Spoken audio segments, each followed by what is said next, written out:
give a lot of credit, is Steve Blackman from Muscular Development. I mean, those guys have done an extraordinary job for years and years and years to promote health, to promote fitness, to promote strength, to promote bodybuilding, powerlifting, weightlifting, and all of those kind of things. So the contributions they made is gigantic, and I hail them for that.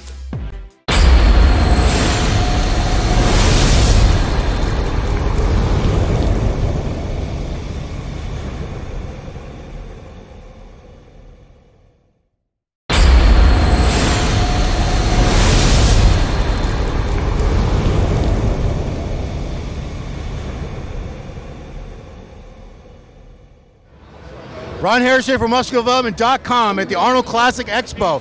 This is the first day. It's already a madhouse. Standing here with four-time Arnold Classic champ. Should have been 6. Flex Wheeler. Flex, first of all, what does this show mean to you? Because you had a lot of great memories here. Yeah, probably more memories here than any other contest. I mean, it was the beginning of my career. It was the second show I ever did in my career, and I was able to stand on this stage 6 times. So, I mean, it's the Arnold Classic, so for me, it's epitome. And, you know, I mean, my record's been broken down by Dexter, which is a great friend of mine, but that's what you want to see. You don't want records to stand. They don't supposed to stand the test of time. That means that athletes have evolved and gotten better. So this is going to be exciting to see if we can pull it off this year, if there's going to be a new champion. For me, I don't really care. I just want the best man to win. So I started a thread a couple weeks ago called "Who is the greatest Arnold Classic champion?"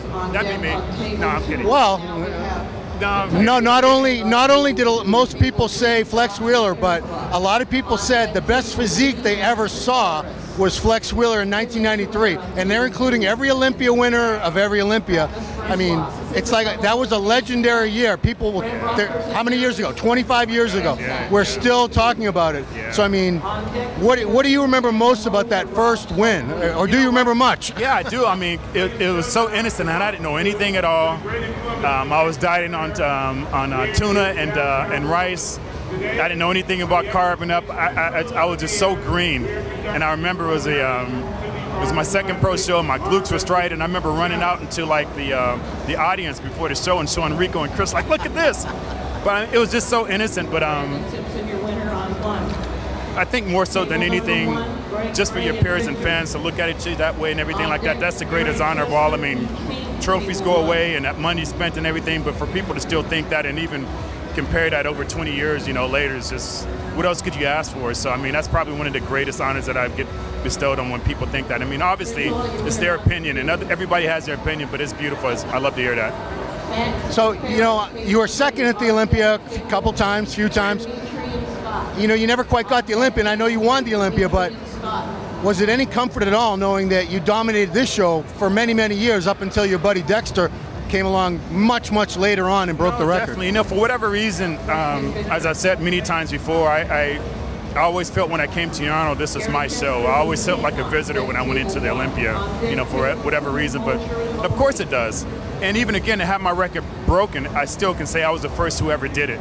And, you know, I could even arguably say I did it in the 90s, which was one of the highest caliber of competitors to the date. So it's just beautiful, man. It's just beautiful for people to think that way of you. It just makes you feel appreciative of everything you went through and everything like that. So to be 52 years old, almost 53 in a few more months, that's just a great, great honor that people still look back and think of you. But, I mean, hopefully it also lets kids know that it doesn't matter. If you're good enough, you're good enough. It was my second pro show ever. It was against Vince Taylor and Lee Labrado, who's #2 and #3 ranked in the world. And I was just green. I just didn't know anything. So I just really wish that athletes felt more that way. Instead of running from competition, run to it. And you can measure yourself up and see how good you really are. But it's great. I mean, I always feel at home here at the Arnold. And let's not forget, 6 months later, second place at your first Olympia to Dorian Yates. Yeah, I mean, that was my pro debut. I won the Ironman, and then I won the Arnold Classic, and then went on to win the French and German Grand Prix, and then to take second in my first Olympia. I mean,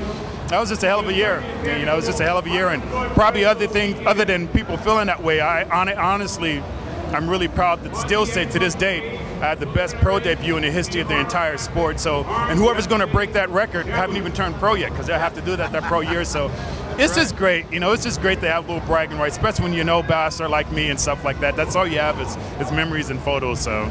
Okay, we got to catch up to the modern day now.